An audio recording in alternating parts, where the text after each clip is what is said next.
써올린 자본금을 보자고. 그리고 난장이가 써올린 자본금 같은 경우에는 원래 연작 소설이라서 여러 가지 소설이 있는데 그 중에 한 작품이 가장 대표적인 작품이 이 난장이가 써올린 자본금이고, 그 다음에 이 작품이 전체적인 소설의 제목이 되는 거야. 무슨 얘기인지 알겠죠?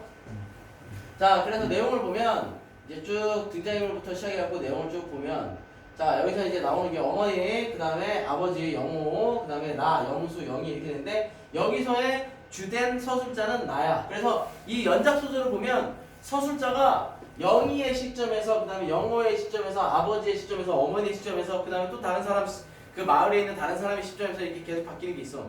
네비우스의 띠 같은 경우에도 있고, 그 다음에 뭐 안전뱅이 얘기들 나오는 거, 그런 여러 가지 작품들이 있는데, 그런 것들 다 모아서 하나의 작품이라고 보면 돼. 자, 그럼 처음부터 보면, 아, 사람들은 아버지를 난쟁이라고 불렀다 이렇게 돼 있는데, 여기서 난쟁이라고 얘기하는 거는 잘 기억을 해두세요. 이거는 육체적인 장애를 얘기하는 거다. 그러니까 왜 난쟁이라고 얘기를 하면 외손증이라고 이것도 하나의 병이라고 그러잖아. 근데 이걸 통해서 사회적 결핍을 얘기하는 거야. 사회적 결핍. 그러니까 이런 사회적 결핍을 가지고 있으면서 경제적인 빈곤, 무력감 이런 것들을 얘기하는 거다라고 상징하는 거다라고 생각을 하시면 돼요. 자, 사람들은 옳게 보았다. 아버지는 난쟁이였다. 불행하게도 사람들은 아버지를 보는 거 하나만 옳았다. 그 밖의 것들은 하나도 옳지 않았다. 자, 사회에 그래서 그 밖의 것은 하나도 옳지 않았다 이랬으니까 쉽게 얘기하면 편협한 시선들, 말 그대로 잘못된 시선을 얘기하는 거야. 그러니까는 외향적인 것만 보고 내향적인 거, 내향적이라기보다 내면적인 거에 신경을 쓰지 않는 그런 모습들. 그래서 나는 아버지, 어머니. 자, 그래서 나, 영수가 여기에서는 서술자가 되는 거고, 아버지, 어머니, 영호, 영희, 그리고 나를 포함한 다섯 식구의 모든 것을 걸고 그들이 옳지 않다는 것을 언제나 말할 수 있다. 나의 모든 것이라는 표현에는 다섯 식구의 목숨이 포함되어 있다. 자, 천국에 할 때 천국 해놓고 별표. 천국에 사는 사람들은 지옥을 생각할 필요가 없다. 지옥 해놓고 별표. 자, 둘이 서로 대조적인 건데, 천국이라는 건 뭘 얘기하냐면 바로 경제적으로 여유 있는 삶, 경제적으로 여유 있는 걸 얘기하는 거고, 여유 있는 삶에 대해서 얘기하는 거고. 그런데 사람들은 지옥을 생각할 필요가 없다 그랬으니까 지옥은 바로 삶의 고통을 표현하는 거야. 고통스러운 삶을 살고 있는 거지. 그러나 우리 다섯 식구는 지옥에 살면서 천국을 생각했다. 단 하루라도 천국을 생각해보지 않은 날이 없다. 하루하루의 생활이 지겹기 때문이다. 우리의 생활은 전쟁과도 같았다. 그래서 전쟁, 이것도 삶의 고통, 이 지옥과 연결시킬 수 있는 것들이라고 보면 되고, 우리는 그 전쟁에서 날마다 지기만 했다. 그런데도 어머니는 모든 것을 잘 참았다. 그러나 그날 아침이만은 참기 어렸던 것 같다. 통장이 이걸 가져왔어요. 그런데 어려웠던 것 같다니까 과거 회상이다라는 걸 우리가 생각해 볼 수가 있게 되는 거고, 그래서 그날 통장이 가져온 걸 얘기를 하는 겁니다. 그럼 통장이 뭐를 가져왔겠느냐? 그게 뭐냐? 라고 얘기했는데 철거 계고장이에요. 이렇게 돼 있는 거지. 자, 철거 계고장이라는 건 뭐냐면, 자, 이제 니네 집은 철거될 거야 라고 얘기하는 거야. 그러면서 기어코 왔구나. 어머니가 말했다. 그러니까 집을 활라는 거지. 우리가 꼭 받아야 할 것 중에 하나가 이제 나온 셈이구나. 어머니는 식사를 중단했다. 더 이상 입맛도 없는 거야. 그지? 그러면서 나는 어머니의 밥상을 내려다 봤다. 보리밥에 까만 된장, 그리고 시든 고추 2개와 조린 감자 이렇게 돼 있는데 굉장히 초라한 식단이죠. 그래서 가난한 형편을 알 수가 있게 된 거야. 나는 어머니를 위해 철거 계고장을 천천히 읽었다. 그러는데 또 어머니를 위해서니까 어머니가 글씨를 모르시는 분이라는 걸 알 수 있는 거고, 글을 읽을 줄 모르는 거야. 그러면서 이제 낙원구 이렇게 나오는데, 자, 여기서도 바로 반어적인 것들이 나옵니다. 낙원구 이렇게 돼 있는데, 낙원구 행복동 이렇게 돼 있죠? 자, 이게 바로 반어적 표현이에요. 반어적 표현. 그럼 뭐에 대한 반어적 표현이냐 라고 얘기를 한다 그러면 말 그대로 난쟁이 가족이래. 여기에 있는 그 난쟁이 가족들의 빈곤하고 고통스러운 삶과는 다른 행정명을 통해서 얘기를 하는 거야. 이거를 더 고통스러운 삶을 부각시키기 위한 거지. 그래서 반어적 표현이 되고, 재개발 사업구역 및 고지대 건물 철거 지시.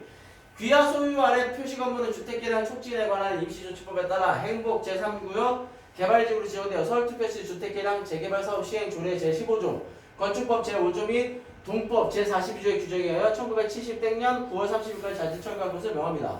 만일 위의 기일까지 자진 철거하지 않을 경우 행정대집행법에 정하는 바에 의하여 강제 철거하고 그 비용은 귀하로부터 징수하겠습니다. 철거대상 건물표시 서울특별시 남원구 행복동 46번째 1839 구조 건평평 낙원구청장 이러면서 딱 나오고 끝나는 거예요. 자, 이런 철거 계획장을 받고 나니까 어머니는 좋아하는 마루 끝에 앉아 말이 없었다. 벽돌 공장의 높은 굴뚝 그림자 이렇게 되는데 굴뚝 그림자가 시멘트 담에서 꺾어지며 좁은 바닥을 덮었다 이렇게 되는데 벽돌 공장의 높은 굴뚝 그 다음에 시멘트 담 이렇게 얘기하잖아. 그럼 얘네들은 뭘 얘기하는 거냐면 바로 이렇게 생각하시면 돼요. 산업화에 이건 산업화를 상징하는 거예요. 산업화를 상징하는 거고 하면서 좁은 바닥을 덮었잖아요. 그래서 이걸 통해서 산업화의 횡포를 알 수가 있는 거야. 산업화라는 이 산업화라는 명목하에 이 이름하에 말 그대로 재개발이 무자비하게 자행됐던 그래서 가난한 사람들에게 살 기회를 주는 것이 아니라 말 그대로 정말 최소한의 삶을 그것만 주고 나서 그 다음에는 얘기를 하는 거지. 지금도 엄밀히 따지면 재개발이 그다음 좋은 게 아니야. 왜냐면 재개발이라는 것은 개발을 다시 하겠다는 얘기거든. 광교 같은 이런 곳을 재개발할 일은 없잖아. 여기도 근데 재개발이 된 거잖아. 그럼 여기에 옛날부터 살고 있던 사람들이 있을 거란 말이야. 새로 들어 사는 사람이나 그 다음에 그 집 하나 가지고 겨우 사는 사람. 근데 그 집을 공시지가라든지 이런 부분 통해서 사실은 만약에 예를 들어서 1억밖에 평가가 안 되는데 그 집에서 그 집을 헐고 집을 들어서게 되면 이 사람한테는 자기 집이잖아. 그럼 이 사람한테도 어떤 조건을 줘야 되는데 그 집이 3억이야. 그럼 3억이면 여기다가 1억 플러스 오르고 5천만 원 정도는 우리가 저기 해줄게. 나머지 1억 5천 원 이 집에 들어올 거면 자기 분담금을 내야 돼요. 자기 분담금이라는 게 있어. 이 집에 원래 살고 있던 사람들한테 차라리 그러면 어떻게 하는 거야? 이 재개발할 때 이 사람들한테 입주권을 사버리는 거야. 쉽게 얘기하면 돈을 주고 보상금을 주고 자 니네들한테 이만큼 보상금 줄게 가. 야 니네 집값이 1억인데 여기다가 플러스 1억을 줄게. 그럼 2억이잖아. 1억 5천 원 줄게. 그럼 가. 아니면 4억짜리 집이니까 1억 5천 내고 사. 여기서 살아. 이렇게 얘기하는 거야. 그러니까 이런데 근데 더더군다나 이렇게 겨우겨우 살고 있는 사람들한테는 그런 돈이 있을 리가 없을 거 아니야. 그럼 저런 사람들도 어쩔 수 없이 다시 다른 곳으로 쫓겨나갈 수밖에 없는 상황인데 그런 것들이 산업화라는 이름하에 지어진 행포다. 주어진 행포다. 이렇게 생각하시면 돼요. 어? 동네 사람들이 골목으로 나와 뭐라고 소리치고 있었다. 어머니 통장은 그대 사이를 비집거나 방주 쪽으로 걸음을 오겠다. 어머니는 식사를 끝내지 않은 밥상을 들고 부엌으로 들어갔다. 어머니는 두 무릎을 꿇고 추세우고 앉았다. 그러면서 그리고 손을 들어 부엌바닥을 한번 치고 가슴을 한번 쳤다. 나는 동사무소로 갔다. 이렇게 돼 있는데 손을 들어 부엌바닥을 한번 쳤으니까 가슴을 한번 쳤으니까 이거는 절망감의 표시죠. 절망감. 이제 더 이상 무엇을 어떻게 할 수 없는 상황이 된 거야. 행복동 주민들이 잔뜩 몰려들어 자기의 의견대로 큰 소리로 말하고 있었다. 들을 사람은 두셋밖에 안 되는데 수십 명이 거의 동시에 떠들어대고 있었다. 쓸데없는 짓이었다. 그런다고 떠든다고 해결된 문제는 아니었다. 나는 바깥 게시판에 적혀있는 공고문을 읽었다. 거기에는 아파트 입주 절차와 아파트 입주를 포기할 경우 탈 수 있는 이주 보조금 액수 등이 적혀있었다. 동사무소 주인은 시장 바닥과 같았다. 주민들과 아파트 공학꾼들이 한데 뒤엉켜 이리 몰리고 저리 몰리고 했다. 나는 거기서 아버지와 두 동생을 만났다. 아버지는 도장파 앞에 앉아있었다. 영호는 내가 방금 불러서 게시판 앞으로 갔고 여기는 골목 입구에 세워놓은 검정색 승용차 앞에 서 있었다. 아침 일찍 일들을 찾아 나섰다가 철거 계획정이 나왔다는 소리를 듣고 돌아온 것이었다. 누군들 이런 날 일을 할 수 있을까? 나는 아버지 옆으로 가 아버지의 공구가 들어있는 부대를 둘러매었다. 영호가 다가오더니 나의 어깨에서 그 부대를 내려 옮겨 메었고 나는 아주 자연스럽게 그것을 넘기면서 이쪽으로 걸어오는 영희를 보았다. 영희 얼굴은 빨갛게 상기되어 있었다. 그래서 이 장면은 나중에 어떤 장면이 되냐면 그 뒤에 이제 그 후략 부분이 되는데 영희가 이때 얼굴이 빨갛게 상기되어 있는 건 뭔가 긴박한 상황이 생겼다 그러는 건데 저 검은색 승용차에 있었다잖아. 저 영희의 모습을 보고 저 검은색 승용차에 있던 사람이 쉽게 얘기하면 영희를 꼬신 거야. 영희한테 명함을 주고 쉽게 얘기하면. 그래서 나중에 그 영희가 그 이제 명함 같은 걸 들고 그 사람을 찾아봐. 입주권을 산 사람을.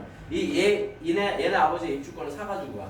그래서 그 남자와 말하자면 무슨 뭐 이렇게 한번 보내듯이 그렇게 하면서 그 남자가 자는 틈을 타서 그 금고에서 돈을 훔치고 그 다음에 입주권을 다시 찾아와.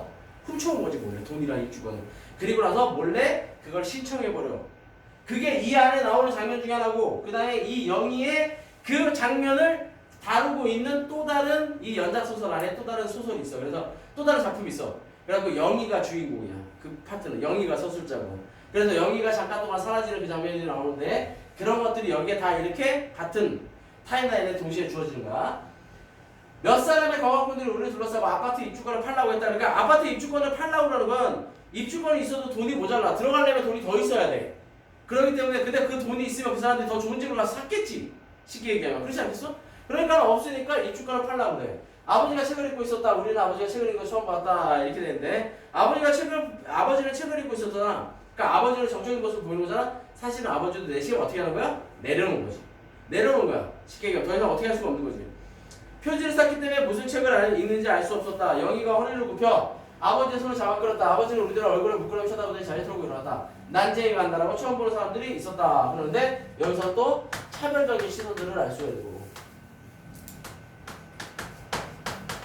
예, 이런 차별적인 시선을 통해서 외면받는 사람들에 대한 것들을 알게 되는 거야.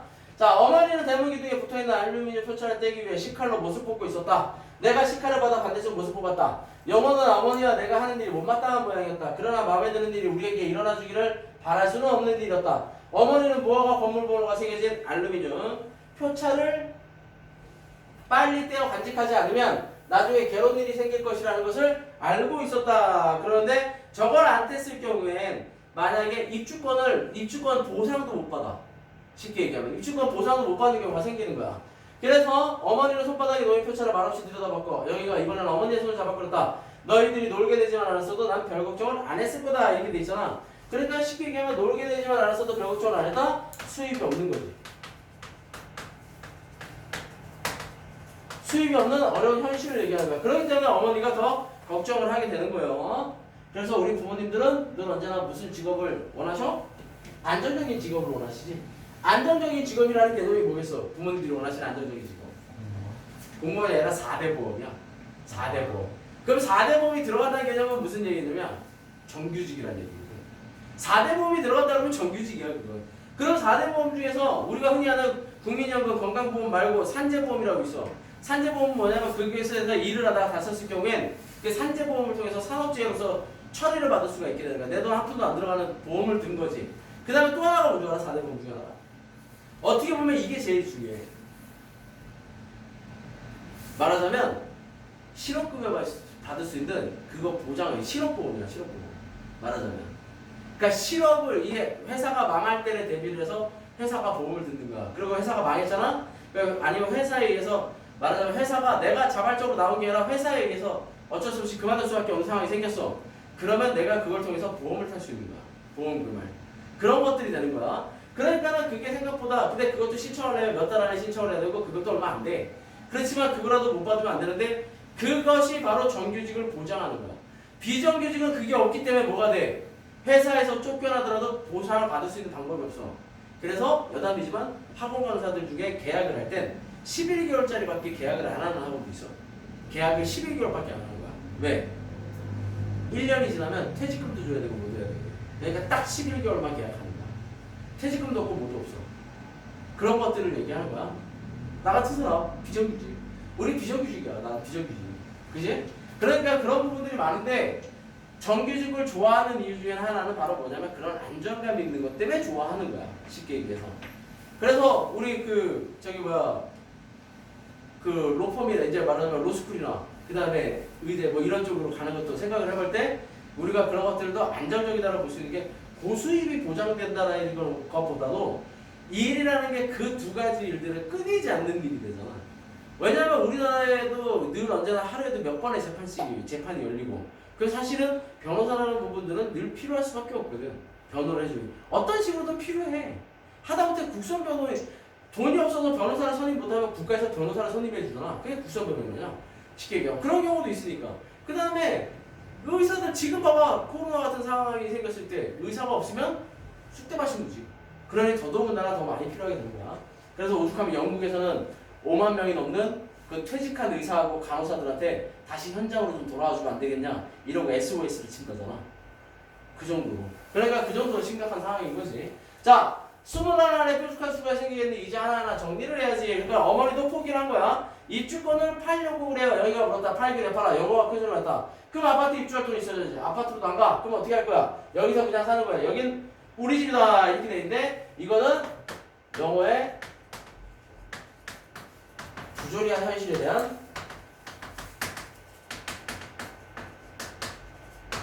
저항이 되는 거야. 그러나 이런 저항은 어떤 저항? 말 그대로 크게 의미 없는, 말하자면 공중에 허공에 맴도는 그런 소리가 되는 거겠지. 영호는 성큼성큼 돌계단을 올라가 아버지의 부대를 마루 밑에 놓았다. 한 달 전만 해도 그런 이야기를 하는 사람이 있었다. 아버지가 말했다. 어머니가 낸 철거 경찰을 막 읽고 난 참이었다. 시에서 아파트 지어놨다니까 얘기 그걸로 끝나보다 라고 하면서 여기서는 아버지의 체념적인 태도를 알 수 있는 거야. 아버지는 이거에 대해서 포기를 한 거죠. 자, 그러면서 그건 우리를 위해서 지은 게 아니에요. 영어가 말했다. 돈도 많이 있어야 되잖아요. 영예는 마당과 펜지꽃 앞에 섰다 그러는데 마당과 펜지꽃이 섰잖아. 펜지꽃 앞에 갑자기 펜지꽃이 등장한단 말이야. 그래서 이건 뭐냐면 영예의 순수함을 상징합니다.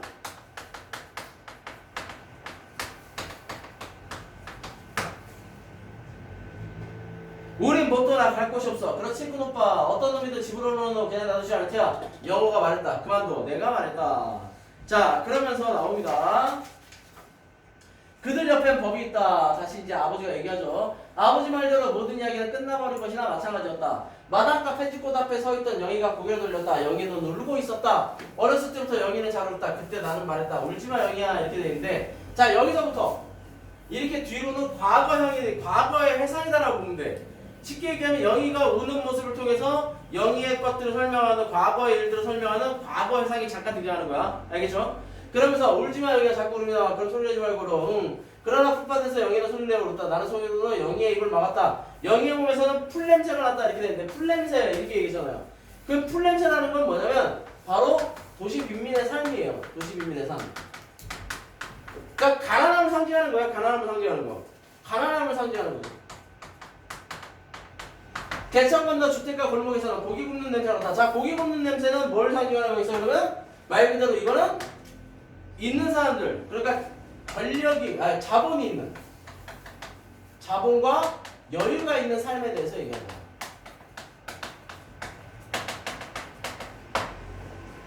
나는 그것이 고기 굽는 냄새인 줄 알면서도 어머니에게 묻거렸다. 엄마 이게 무슨 냄새야? 어머니는 말없이 걸었다. 나는 다시 물었다. 엄마 이게 무슨 냄새지? 어머니 나의 손을 잡았다. 어머니는 바로 빨리 하면서 말했다. 고기 굽는 냄새 난다. 우리도 나중에 해먹자. 나중에 언제? 자 빨리 가자. 어머니 말했다. 이미 알면서도 얘기를 하는 거야. 자 그러면서 또 뒤에 나오죠. 너도 공부를 열심히 하면 좋은 집에 살 수 있고 고기도 날마다 먹을 수 있단다. 거짓말. 어머니의 손을 뿌리치면서 내가 말했다. 아버지는 나쁜 사람이야.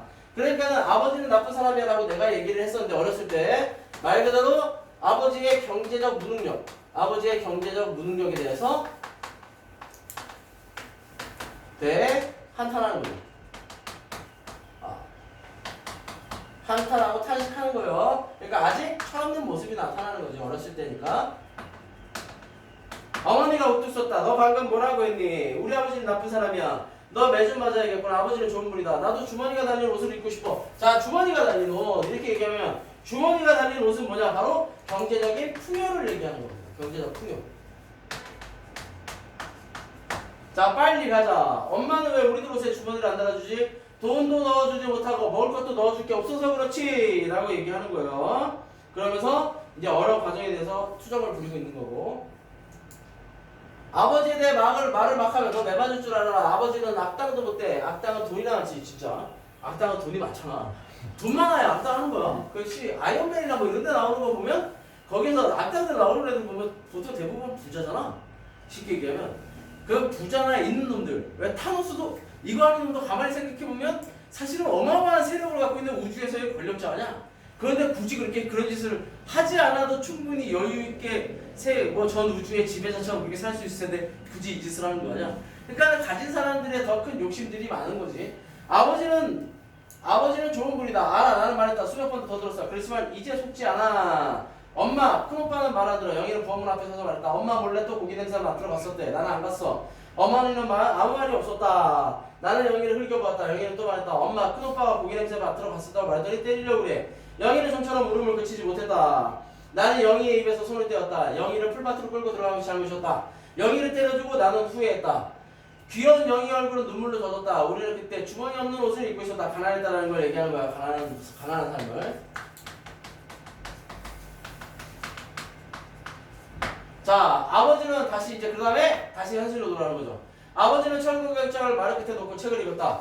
우리는 아버지에게서 무엇을 바라지는 않았다. 아버지는 그동안 충분히 일했다. 고생도 충분히 했다. 아버지만 고생을 한 것이 아니다.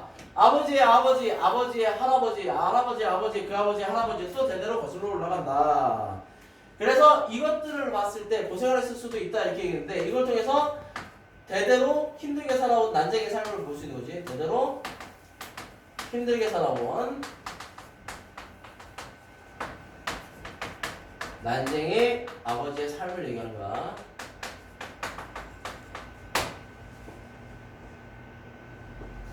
그러니까 아버지 가족의 삶, 아버지 가족의 삶이지. 가족의 삶, 아버지 가족의 삶을 얘기하는 거야. 나는 공장에서 이상한 매매 문서가 든 원고를 조판한 적이 있다. 그 내용의 일부를 짜기 위해 나는 열심히 손을 놀렸다. 이렇게 되는데 여기에 보면 거기 잘 있겠지만 비 김희덕의 한 소생, 노 금동 경인생, 노 금동의 양초 소생, 노 김금희 정묘생, 노 금동의 양초 소생, 노 덕수 기사생, 노 금동의 양초 소생, 노 존세 신미생, 노 금동의 양초 소생, 노 영석 계유생, 노 김금희의 양초 소생, 노 철수 병술생, 노 김금희의 양초 소생, 노 금산 무자생 이렇게 돼 있는데 이거는 이렇게 생각하면 돼. 보면 이렇게 이게 하나라고 보면 돼. 이렇게가 하나야. 그러니까 노비 김금희의 양처 소생, 노비 금산 무자생 이렇게 얘기하는 거야. 무자년에 태어났다 이렇게. 그런데 이 앞에 노자가 다 들어있잖아. 무슨 얘기야? 노비란 얘기야. 그러니까 이거 뭐 얘기하는 거야? 바로 노비문서 얘기하는 거야. 노비문서. 이게 노비문서인 거야. 노비문서. 그래서 이런 노비문서, 노비의 신분이 그래서 여기서도 보면 노비를 얘기하는 건데 김희덕의 한 소생, 노비 금동 경인생이고 노 금동의 양초소생이 이러고 나오잖아. 그러니까 노 금동, 노 김금희 양초소생 계속 노비가 세습된 거야. 쉽게 얘기하면 노비의 노비가 되는 거지 계속. 무슨 얘기인지 알겠죠? 자, 급판을 짜거나 나는 그때 이것이 무엇인지 몰랐는데 급판을 짜고 다음 판을 짠다가 겨우 알았다. 노비 매매 문서에